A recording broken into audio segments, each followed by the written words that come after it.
You've probably seen a video like this before. Never reheat rice. Never reheat chicken. Eggs are secretly giving you cancer. Videos with scary thumbnails, someone in a lab coat, a doctor you've never heard of, throwing around words like nitrosamines and genotoxic like a spell. Here's the problem. Most of that is wrong. Or worse, it's real science, deliberately stretched way past what it actually says to scare you into watching. But here's what's actually true. There is one reheating mistake that sends real people to the hospital every year.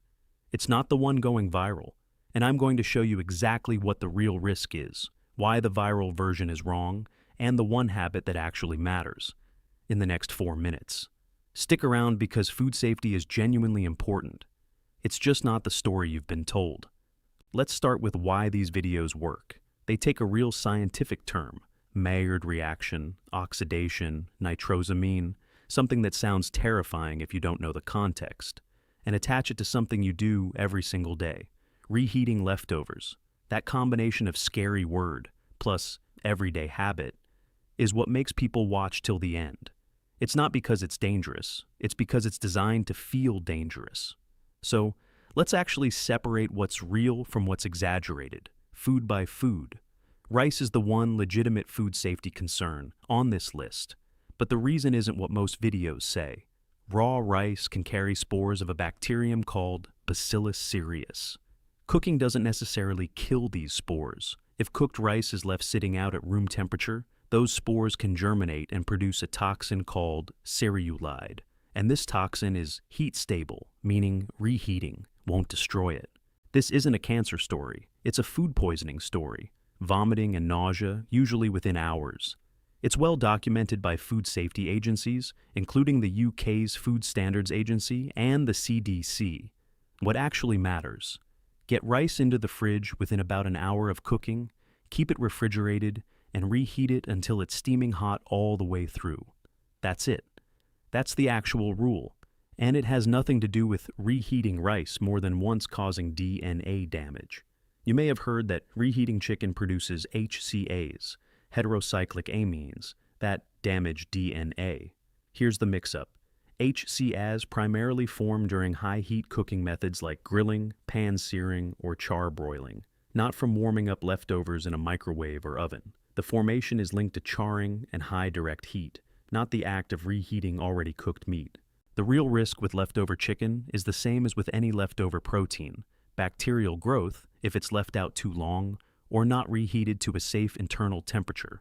The actual guidance from food safety agencies is simple.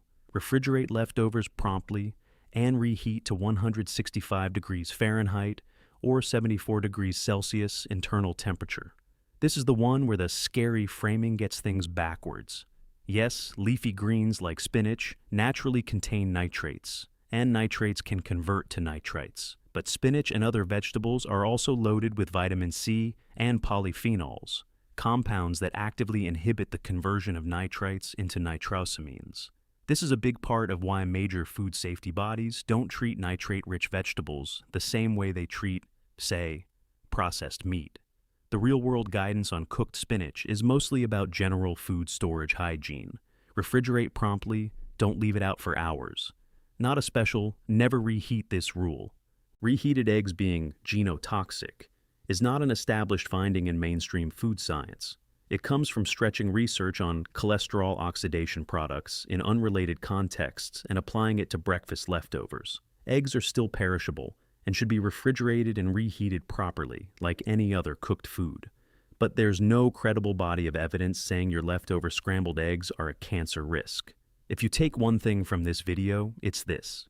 The real risk with leftovers, almost every time, is bacterial growth from improper storage, not mysterious chemical transformations from reheating. The actual rules, straight from food safety agencies. Refrigerate leftovers within about 2 hours of cooking, 1 hour if it's a hot day. Reheat food until it's steaming hot throughout. Ideally checked with a food thermometer at 165 degrees Fahrenheit or 74 degrees Celsius. Don't reheat the same batch of leftovers more than once or twice. When in doubt, throw it out. That's genuinely it. No fear necessary. If a video ever tells you a normal food is secretly causing cancer, ask two questions. Is this from a real food safety agency? And does the expert have a name you can actually verify? Most of the time, the answer to both is no. If this helped you cut through the noise, subscribe. I break down viral health claims like this every week, so you can tell what's real science and what's just a scary thumbnail. This video is for general educational purposes only and is not medical or nutritional advice. For questions about your specific health or diet, please consult your doctor or a registered dietitian.